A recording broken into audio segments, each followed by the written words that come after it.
Mr. Bakshi said, "That's a good question." Simon Bakshi કહ્યું, ખરેખર ખૂબ જ સારો પ્રશ્ન છે. By the way, a student like you cannot donate blood. હવે by the way એક ફ્રેઝ છે, શબ્દ સમૂહ છે, જેનો મતલબ થાય જવા દો, છોડો એ વાતને, મતલબ વિષયાંતર કરો. આપણે કોઈ બાબત ઉપર ચર્ચા કરી રહ્યા હોય અને ચર્ચા ઘણો લાંબો સમય સુધી ચાલે અને આપણે વિષયાંતર કરવો હોય એટલે વિષય બદલવો હોય તો સામાન્ય રીતે આ શબ્દનો પ્રયોગ કરીએ બાય ધ વે એટલે કે છોડો એ વાતને, આપણે આગળ બીજી વાત કરીએ એમ. તો કે by the way a student like you cannot donate blood. એટલે કે તમારા જેવા વિદ્યાર્થી રક્તદાન કરી શકે નહીં. મનમાં પ્રશ્ન થાય કેમ? તો આપણે સૌ જાણીએ છીએ તેમ કે કોઈ પણ વ્યક્તિને બ્લડ ડોનેટ કરવા માટે બ્લડ ડોનરની અંદર રક્તદાતાની અંદર કેટલીક જરૂરિયાત છે, આસ્પેક્ટ્સ છે. જેમ કે 18 વર્ષથી ઉપરનો હોવો જોઈએ, એનું વેઇટ 45 પ્લસ હોવું જોઈએ, કે પછી એને છેલ્લા 6 મહિનાની અંદર એવી કોઈ ગંભીર બીમારી થઈ ન હોવી જોઈએ. આ ત્રણમાંથી કોઈ પણ કારણ હોય તો તમે રક્તદાન કરી શકો નહીં. તો તરુણ અવસ્થામાં છે એટલે સ્વાભાવિક છે કે 14 થી 19 વર્ષનું બાળક હોય તો એ રક્તદાન કરવા માટે એલિજિબલ એટલે કે સક્ષમ નથી, લાયક નથી. તો કે by the way a student like you cannot donate blood, કે તારા જેવો વિદ્યાર્થી રક્તદાન કરી શકે નહીં. અંતિમ set, I know that sir, કે સાહેબ મને ખબર છે. I just want to know, એ તો હું જાણવા માંગુ છું, ખાલી મારે જાણવું છે. Mister Bakshi, it is quite safe to donate blood to an HIV patient. Quite એટલે તદ્દન. હવે ધ્યાન રાખજો, આ ક્વાઇટ ના સ્પેલિંગમાં હું સ્પેલિંગ બોલતો જઈશ અને સાથે સાથે ઉચ્ચાર સરખો રહેશે, કારણ કે એક શબ્દ જગ્યાએ બદલાય મતલબ ચેન્જ થશે. જો QUITE ક્વાઇટ એટલે તદ્દન અથવા ફક્ત. હવે આ સ્પેલિંગ પર QUIET, ઈ જે ટી ની આગળ છે એને પાછળ લઈ આવે એટલે કે QUIET ક્વાઇટ એટલે શાંત, કામ. અને QUIT ક્વિટ એ આપણે કાઢી નાખીએ. QUIT ક્વિટ એટલે કે છોડી દેવું, ગીવ અપ, લીવ. તો સેફ એટલે સલામત. To donate blood to an HIV patient. હવે જો પેશન્ટ નાઉન તરીકે હોય તો મતલબ દર્દી, જે પીડિત વ્યક્તિ હોય એને પેશન્ટ કહીએ. પણ આ જ પેશન્ટ જો એડજેક્ટિવ એટલે કે વિશેષણ તરીકે આવ્યું હોય તો પેશન્ટનો મતલબ થાય ધૈર્યવાન હોવું, ધીરજવાન હોવું. અહીંયા નાઉન તરીકે છે એટલે દર્દી. It is quite safe to donate blood to an HIV patient, કે HIV ના દર્દીને રક્તદાન કરવું તદ્દન સલામતી ભર્યું છે, સલામત છે. The blood donor cannot get infected because of instruments are sterilized. To get infected मतलब નાનો ચેપ લાગવો અથવા નાથી સંક્રમિત થવું. આ શબ્દ તો તે ખૂબ જ પ્રચલિત છે કોરોનાના સમયમાં. ગેટ ઇન્ફેક્ટેડ, સંક્રમિત થવું. ઇન્સ્ટ્રુમેન્ટ એટલે કે સાધન, ઓજાર. હવે શબ્દ ઇન્સ્ટ્રુમેન્ટ શબ્દના સિમિલર તરીકે લઈએ તો ટૂલ, TOOL, ટૂલ. ફરીથી ઇન્સ્ટ્રુમેન્ટ શબ્દનો સિમિલર લઈશું TOOL, ટૂલ. અમુક સંજોગોમાં ઇન્સ્ટ્રુમેન્ટ માટે સિમિલર વર્ડ એટલે કે સમાનાર્થી શબ્દ તરીકે વેપન પણ વપરાય છે. WEAPON,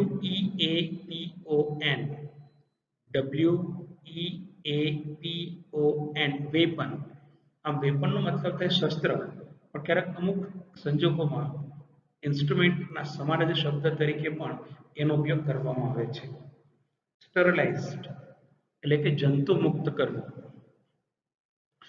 આ એક બાબત ખાસ ધ્યાન રાખવી કે જ્યારે પણ તમે કોઈ પણ ડૉક્ટર પાસે ઇન્જેક્શન મૂકવા જાઓ કે કોઈ પણ ટ્રીટમેન્ટ લેવા જાઓ ત્યારે ખાસ ધ્યાન રાખો કે એ જે કંઈ સાધનો વાપરે છે તે સ્ટરલાઇઝ્ડ થયેલા હોવા જોઈએ. ઘણી વખત આપણે પૈસા બચાવવા માટે કે બેદરકારીમાં આવું ધ્યાન રાખતા નથી અને ઘણી વખત આપણે ગંભીર રોગના ભોગ બનીએ છીએ. તો આપણા શરીર ઉપર ઉપયોગ કરવામાં આવતા કોઈ પણ ઓજાર એટલે કે સાધનો એ જંતુ રહિત હોવા જરૂરી છે, જંતુમુક્ત હોવા જરૂરી છે. તો કે blood donor can not get infected because the instruments are sterilised કે રક્તદાતાઓને આ ચેપ લાગતો નથી કારણ કે એના ઓજાર એટલે કે એના સાધનો જંતુમુક્ત કરવામાં આવ્યા હોય છે. અંતિમ set. Thank you sir.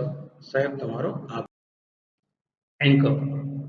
You should know AIDS for no AIDS. Anchor પ્રવક્તા કહે છે you should know AIDS for no AIDS. વાક્ય સમજો. KNOW નો એટલે જાણવું અને NO નો એટલે નહીં. એ શબ્દ છે એડ્સ. એડ્સ નું ફૂલ ફોર્મ થાય એક્વાયર ઇમ્યુનો ડિફિશિયન્સી સિન્ડ્રોમ. ફરીથી એક્વાયર ઇમ્યુનો ડિફિશિયન્સી સિન્ડ્રોમ. તો શું કહે છે કે પ્રવક્તા કે તમારે એડ્સ થી બચવા માટે એડ્સને જાણવું જરૂરી છે. Before we conclude the conference, let's listen to Hari's problem. Before એટલે પહેલા, conclude એટલે સમાપન કરવું, પૂર્ણાહુતિ કરવી. કોન્ફરન્સ એટલે પરિસંવાદ કે પરિસંવાદનું આપણે સમાપન કરીએ તે પહેલા ચાલો હરીશની સમસ્યાને સાંભળીએ. Harish said, Good evening, sirs. I am Harish from Devgad Baria. Harish કહે છે શુભ સાંજ સાહેબ કે હું દેવગઢ બારિયાથી હરીશ બોલું છું. દેવગઢ બારિયા એ દાહોદ જિલ્લામાં આવેલું એક સ્થળ છે. એક ઐતિહાસિક સ્થળ કહી શકાય. ત્યાં ઘણું બધું જૂના રાજા રજવાડાઓનો કિલ્લો છે, ઘણું બધું છે, ક્યાંક મુલાકાત લેવી. તો કે હું દેવગઢ બારિયાથી હરીશ બોલું છું. I have a habit of chewing ગુટકા. કે મને ગુટકા ચાવવાની આદત છે. ચ્યુ એટલે ચાવવું, ગુટકા એટલે કે તમાકુ મિશ્રિત કોઈ પણ પદાર્થ, માવો કે તમે જે કંઈ કહેતા હો. તો કે મને ગુટકા ચાવવાની ખરાબ ટેવ છે. માફ કરજો મિત્રો, કદાચ તમારામાંથી પણ કોઈને આદત હશે. અમુક આદત આપણા જિજ્ઞાસા વૃત્તિ એટલે કે ક્યુરિયોસિટીને કારણે પડી જતી હોય છે. તો આવી ખરાબ આદતોથી શક્ય એટલા દૂર રહેવું.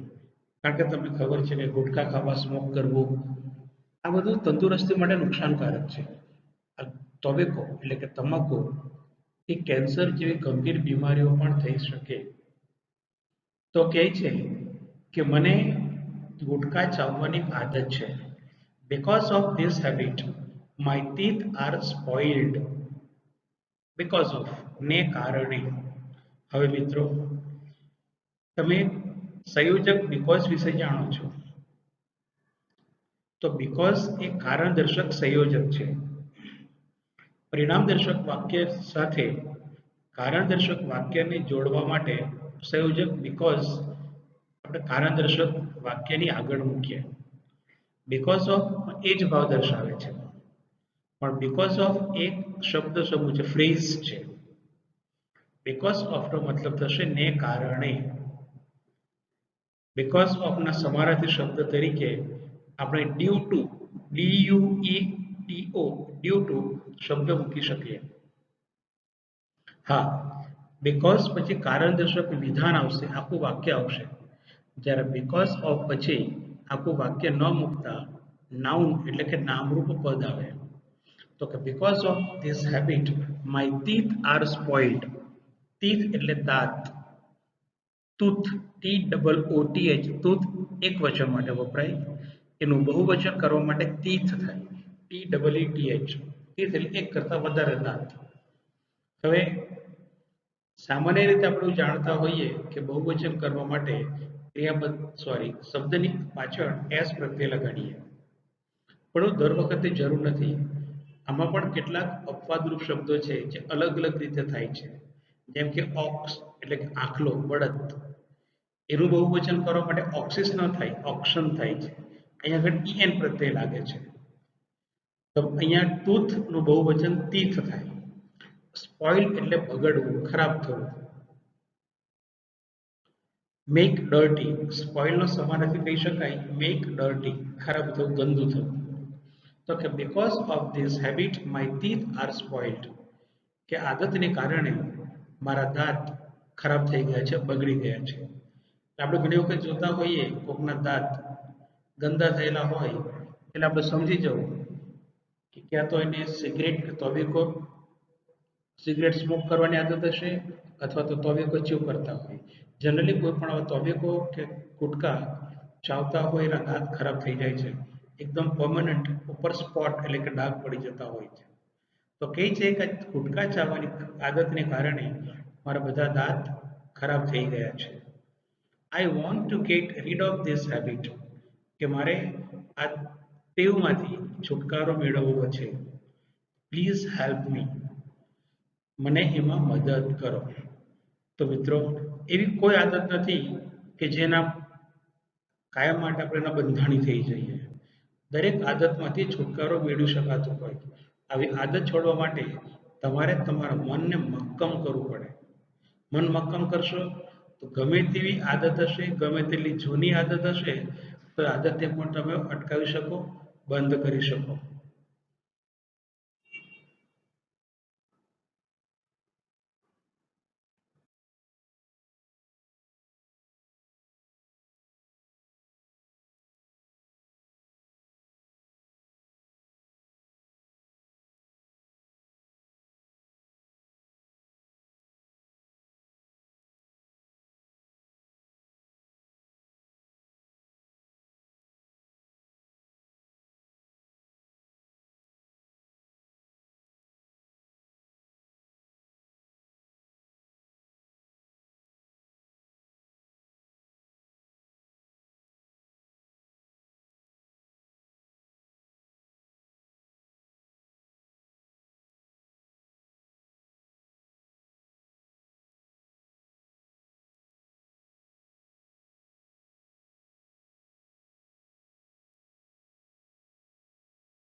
Mr. Bakshi, that's good.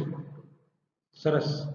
Now, whenever you feel like chewing gutka, read an interesting news item or article from a newspaper or play on the tabla whenever. એટલે કે જ્યારે પણ, જો ત્યાં રાખજો બે ત્રણ શબ્દ છે. વેન એવર એટલે જ્યારે પણ, હાવ એવર એટલે કે ગમે કેવી રીતે, તો ગમે તે રીતે, વોટ એવર ગમે તે, વેર એવર એટલે કે ગમે ત્યાં, whenever you feel like chewing gutta, feel અનુભવ કરી, read an interesting news item or article. Article શબ્દ જે છે એ બે ત્રણ સંદર્ભમાં વપરાય.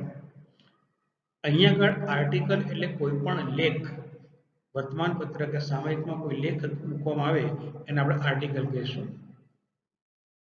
આર્ટિકલનો બીજો મતલબ થાય ચીજ વસ્તુ, આપણે કે ગિફ્ટ આર્ટિકલ એટલે કે વસ્તુ. અને અંગ્રેજી વ્યાકરણમાં જે આર્ટિકલ આવે છે એ એન્ડ ધ, એ આર્ટિકલને ગુજરાતીમાં કહેવાશે ઉપપદ. ઉપપદ આર્ટિકલ.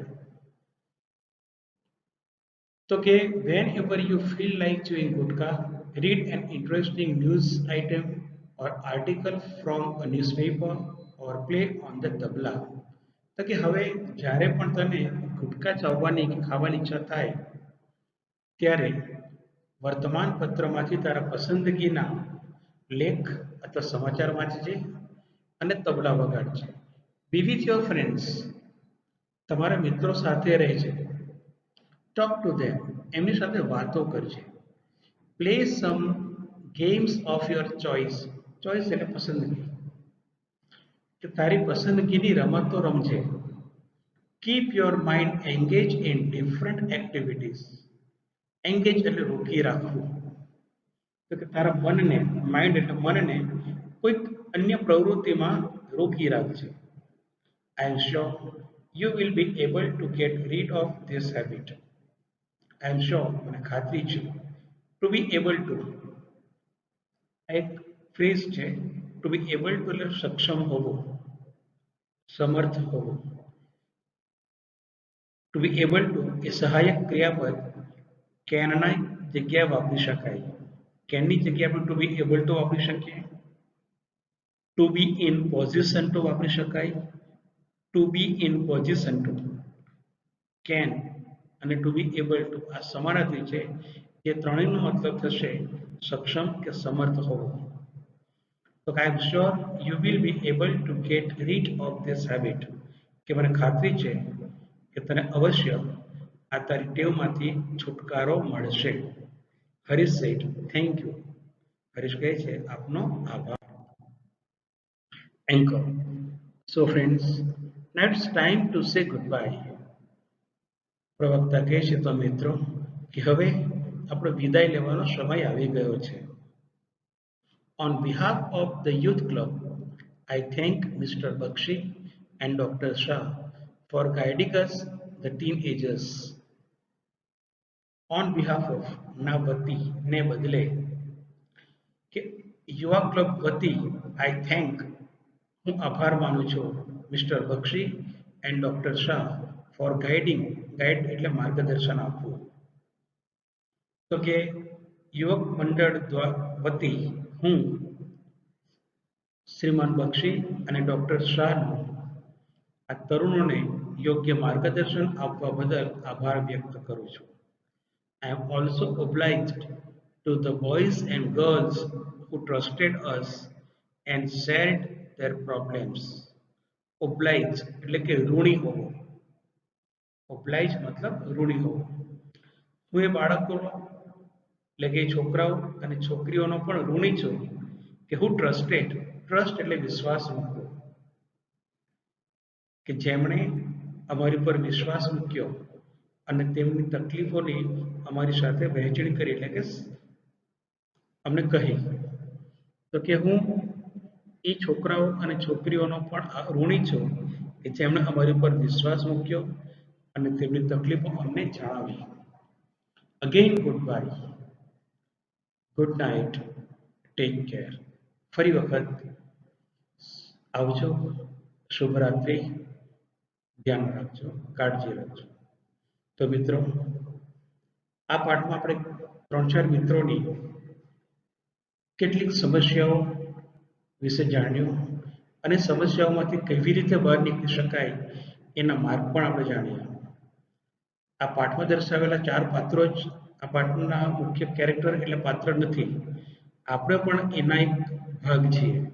આપણા જીવનમાં પણ ઘણી બધી સમસ્યાઓ આવતી હોય તો એનું મુક્તપણે પાલન એની ચર્ચા કરશું. અને વડીલો, ડૉક્ટરો કે આપણા સલાહકાર દ્વારા જે કંઈ આપણને માર્ગદર્શન આપવામાં આવે એને ધ્યાનથી સાંભળશો અને એને અનુસરશો. Thank you. બાય.